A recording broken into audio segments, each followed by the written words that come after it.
So, this has been a few years since this happened, but to this day, I feel almost sick thinking about that night. When I was in my very early 20s, I lived in a very cheap and very crappy apartment block that was known for being extremely sketchy. There was this neighbor that always seemed to be listening to James Brown and Motown, so even though he seemed a bit off, I thought, how could he be that weird if he's just chilling to some old school music? I'd heard him blast his music and have louder conversations, but then again, we both had studio apartments that were touching, so I would just play music to not hear him so loudly. Now one night, he was drinking a lot and had his girlfriend around. You could hear him being belligerent, but nothing that seemed out of the ordinary for him, I suppose. It wasn't too late, so I headed out for the night with some friends while my boyfriend stayed in. I got dropped off at around 1 a.m. or so as we were driving into the parking lot from afar, and we saw my neighbor outside in between cars in the apartment, looking sort of odd. Okay, weird. Whatever, this guy is kinda just creepy anyways. And at that point, my friends were more weirded out than I was, but I didn't think much of it and had them drop me off near the entrance because it was easier for them to leave. And that was until they drove away and I walked up to go into my apartment, which I had to pass him first. I swear my heart dropped because he was standing still by then with his body hidden by the bush that is between our apartments, like the funny Simpsons meme, but actually not funny whatsoever because as I approached, it seemed like he thought maybe I didn't see him because it was so dark out and he was still as a statue. I waved and mumbled hi because I freaking see you, and I'm not going to pretend that I don't at this point, so don't even try anything since no one was out on a weekday at this hour. And at that point, after acknowledging that he was there, he stepped out of the side of the bush and came into the dim porch light, and never in my life have I looked into eyes like that, and my heart is racing as I type this. They were widened, dark, fully dilated just like a wild animal, almost lunatic if I were to express his energy as well. He didn't say anything, but gave me a bone-chilling look and I ran into my apartment immediately. My boyfriend was drowsy since it was late, but he did say my neighbor's music was loud and continued for some time, and he heard a ton of noise and arguing earlier but didn't think anything of it. And that night, all night we heard thumps and it sounded like furniture was moving. Now it just weirded me out knowing that he was awake in that state that I viewed him in, which seemed almost primal. The next morning, I heard the cops outside banging on his door and was partially relieved to see them, but then super scared of why they were there in the first place. They took him away in handcuffs shortly after demanding to be let in and asked me when was the last time I talked to or seen him, and I told him about that night, the arguing noises, frightening encounter, and thumping all night. What I found out during the next day will make my stomach turn forever. I was told by this groundskeeper details I will keep simple since it was horrendous. That James Brown listening neighbor brutally murdered his girlfriend that night, dismembered parts of her and dragged the rest of her body near the train tracks which was directly behind our apartments. It hit me that the cold, primal, and wide-eyed look that I had seen in that man was that of a person who just took another human being's life in such a vicious and disgusting way. I felt so sad for this woman who didn't deserve to go like that.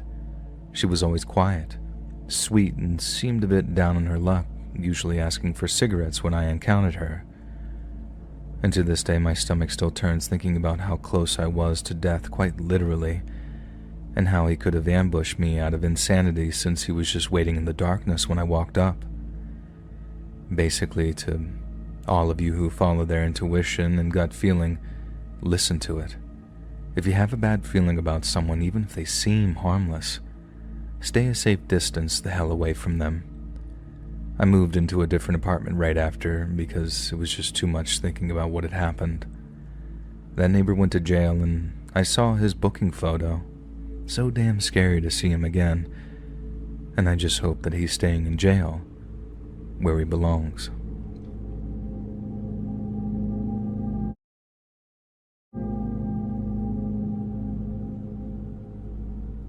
I'm a recent subscriber from Germany, and this is a story that happened many years ago in my hometown.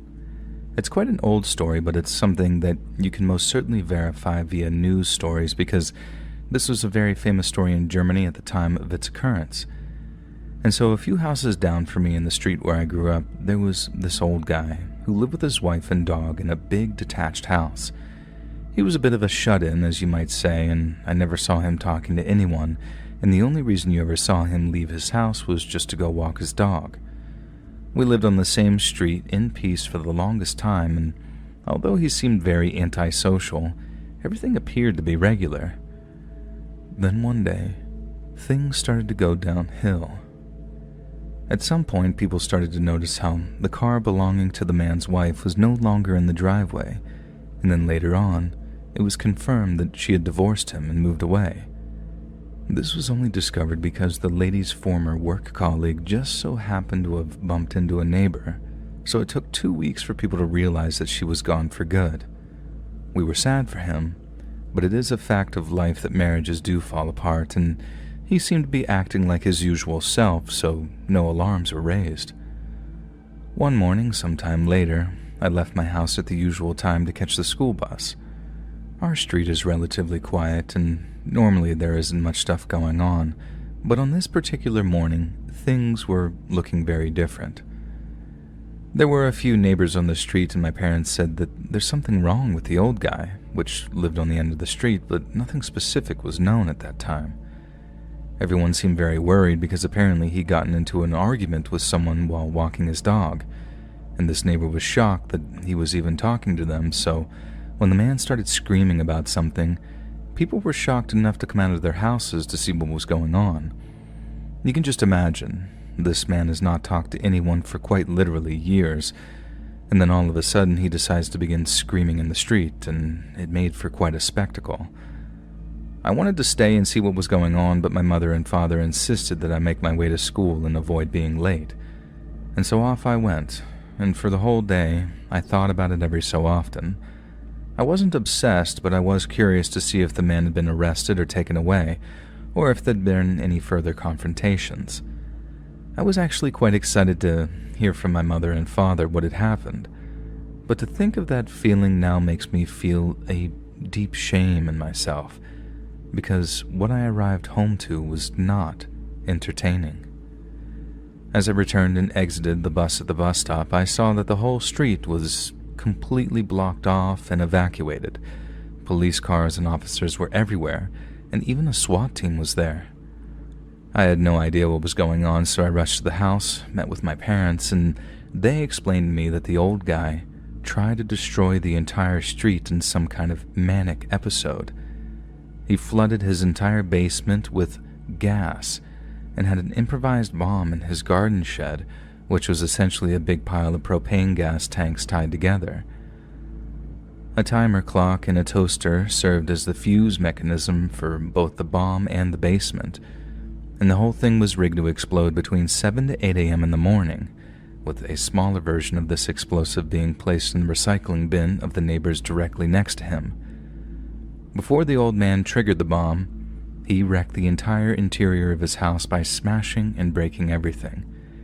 He then went to the garage and carried on the destruction, which is strangely how he got caught. A neighbor then heard all the noise and became suspicious. He looked through the garage window, and the fumes were so strong that he noticed the distinctive smell of gasoline. He broke the door to enter the house and discovered the mess the old guy had created. And that's what started the so-called argument that everyone had heard that morning.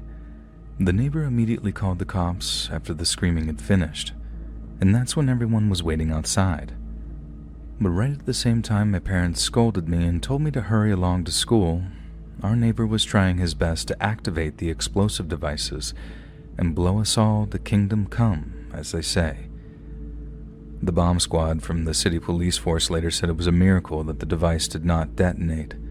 It was well put together, with the only parts that were suboptimal being the timer and detonator. If our neighbor had taken just a little more care when putting together these two aspects of his device, I would most certainly not be around to write this to you. The police arrived not long after I departed, and after gaining entry to the home, they arrested the man before he could correct his mistakes and detonate the device.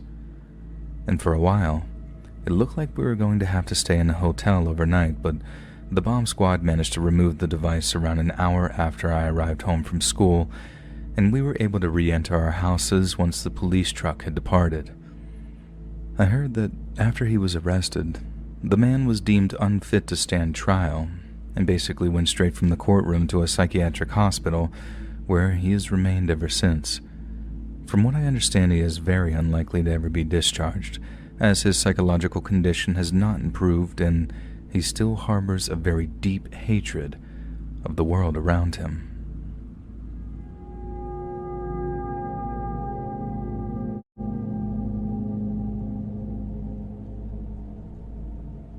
This is a real story that has absolutely traumatized my boyfriend and I. Just over 2 years ago, I moved to the UK to study at Leeds University. I always wanted to go there and get away from my parents, as the situation at home was beginning to become too toxic for me, and so moving away to study seemed like an ideal solution. During my first year at university, I moved into student accommodation and met some really nice people. It was a good year, one in which I met my boyfriend, and I greatly enjoyed my time away from my family and discovering what independence really meant. As second year came by, I decided with some friends to move into a house rented by student accommodations. It wasn't as nice as the university accommodations, but at least we had our own house and weren't restricted as much with noise, which meant that we could throw parties and all of that. I had a ground floor room, and my window gave into a small backyard in which I could go smoke every day, as I am a smoker, and in which there would be a very thin wooden door giving into the other side of the street where you would put your bins. The door could only be closed and locked from inside the backyard, but since it was an old door, we had to attach some strings to keep it closed for good. I had neighbors on each side of the house, so we were surrounded by families and some other student accommodations. The neighbors on the right of us were 5 boys who looked way over the age of being in university, and they seemed very strange, and at one point I happened to run into one of them outside of our house one day because of a police intervention. He said one of his flatmates attacked him and the others with a kitchen knife, and afterwards had tried to burn the kitchen down. I heard some screams, and so I went outside with my flatmates and saw one of them. He was covered in blood and cuts, with many on his arm, and a wound on his head inflicted by the kitchen knife. My flatmates and I didn't know what to do, so we offered him our help to clean himself up, and then gave him an old t-shirt to change out of his bloody clothes. We then saw the guy who hurt his flatmates being escorted out by police and into a van, presumably after being arrested for attacking his flatmates. I don't know anything more about the story, and the police didn't really tell us anything either. But anyway, the guy who we helped was quite weird. He said a lot of BS and kept trying to flirt with me, but I didn't really care in the moment, as we just wanted to make sure that he was okay, because seeing him in such a sorry state was very shocking. And after some time had passed, I would be coming back home from uni and see him quite often in the street. I never said a word to him, but he'd always be looking at me. One day, he came up to me in the street while I went to the corner shop and started talking to me weirdly, in such a way that I really didn't feel comfortable. I told him I was too busy to talk to him in the street, and he replied, "Oh, that's okay. I'll just wait for you at the front of the house then. We can get to know each other better when you come back." And needless to say, I was exceptionally creeped out by this. I bought my drink at the shop and headed back to my street, and as I turned onto the street where my house was, I saw him with his flatmate sitting on my doorstep, waiting for me. And I panicked. I went back next to the corner shop and called my only guy flatmate to ask him to open the door and tell those guys to go away. But Sod's law applied in this case, as the English might say, and not only was he not home when he answered my call, but no one else was either. I literally waited for an hour walking up and down the high street before I went back to check if the coast was clear. And then when I saw that it was, I sprinted back home and locked the front door. After this already pretty scary encounter, I just tried to avoid the guy and mostly succeeded for a while. But then one day, as I went smoking in the backyard, I noticed that the wooden door, which is always closed, was open, and the strings that we put there to keep it closed were cut off. For whatever reason, I didn't think anything of it and just closed the door again and put a new string on it, thinking it was one of my flatmates who took the bins out and just didn't tie it back. The weird neighbors would very often scream and yell and fight in their house, and it would wake me and my flatmates up in the middle of the night, but we kind of got used to it after a while. But one evening, my boyfriend slept over like he usually did, and he, who usually never ever wakes up because of a noise, woke up in the middle of the night because of a bang and some whispering. I was sound asleep, so he very silently woke me up, and we both just waited in the dark and listened for any noises. Suddenly we heard the wooden door just bang, just shot open and some footsteps next to my window. I always had my window open because it would get really warm inside, so we both just froze there. And then we heard the door leading to the backyard get shaken softly as if they were trying to get inside, and then they stopped. Luckily, we had the curtains closed so they couldn't see us, but we were ready to get dressed and get the F out of that room and lock them in if they came in from the window. Then we just heard my window move and get more open, and one of the guys saying something in a different language that we didn't understand, and started to hear them trying to get in. My boyfriend and I just shot up out of bed, took my phone and put clothes on, and ran out of the room and out of the house. I then called my flatmates and told them to lock themselves in their rooms, and then the police, very luckily, came in less than 5 minutes, as the headquarters were a couple of streets down from us. I don't remember anything after the police came. I think my boyfriend and I were in shock. They ended up catching one guy. The other fled and was later found a few streets up smoking weed. The police told us that they went inside their house and found a lot of cocaine and heroin, and that they were carrying a massive kitchen knife with them. I was so confused, as I had never done anything to offend or do anything wrong to my neighbors, so the idea of them breaking in with God knows what intentions with a kitchen knife terrorized me and my boyfriend. The two guys ended up being arrested, and one of them was put in prison for 2 years for carrying a weapon with intention to harm. I never heard anything else from the police, and I moved back home a few months later as I was so scared, and it tormented me for months on end not knowing what would have happened if my boyfriend didn't wake up. I'm now still coping with it and finding it really tough to get over it, of always asking myself what if and what would have happened. I now very often wake up because of the slightest noise and get horrible nightmares because of it. But hey, at least I'm still with my boyfriend and we often talk about it, which does help me a lot.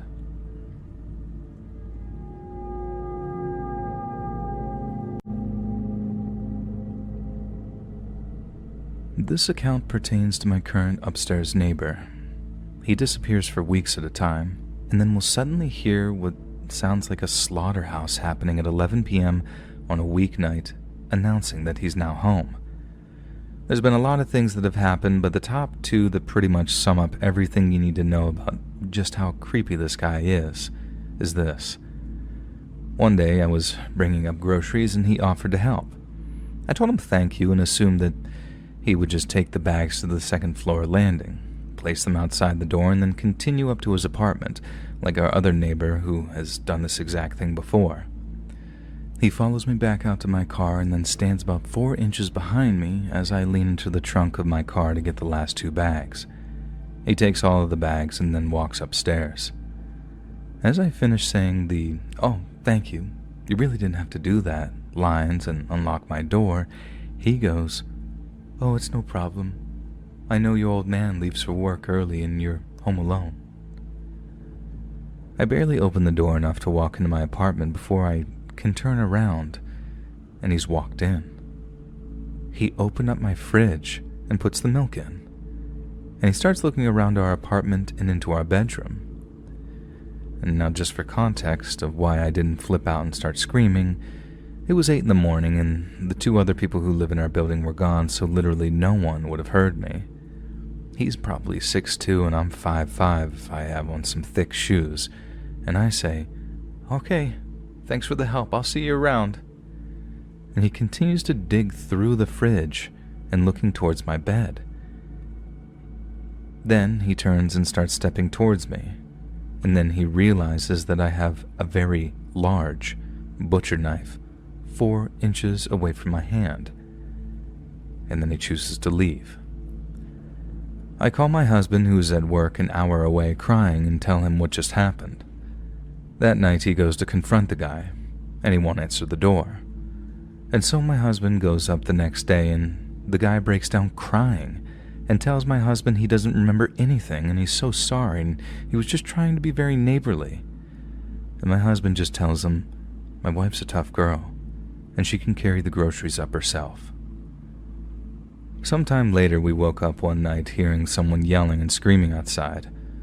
When we look out our living room window, we see the upstairs creeper with blood streaming down his face. He could barely stand, screaming at the police, "I'm not going to the damn hospital." Apparently, he had gotten into a fight at the pool hall down the street with 4 or 5 other guys and gotten his ass kicked. Eventually, the cops got a hold of him and took him to the hospital in cuffs. And the next morning, I went to go get groceries alone, and my husband didn't have to work that day. When I came home, he was standing outside smoking a cigarette, and you could tell that he was still messed up from whatever he was on the night before. This time, he walked straight up to the car and acted like he was waiting for me to get out, but he stood by the trunk. This was also the first time that I had seen him since the initial incident that he could have thought my husband wasn't home. I called my husband, and when he saw that I was on the phone and heard my husband coming down the stairs of the building, he took off running around the corner. My husband took me to the store that day and got me a gun. And now anytime he sees me alone, he just stares, but if my husband is around, he acts like he doesn't even see us. And now I know this might come across as a sort of dumb idiot just whining about her antisocial neighbors, but sometimes I get really scared being here whenever my husband isn't around, and since writing all of this down has made me feel just a little bit less alone, I guess it was worth it.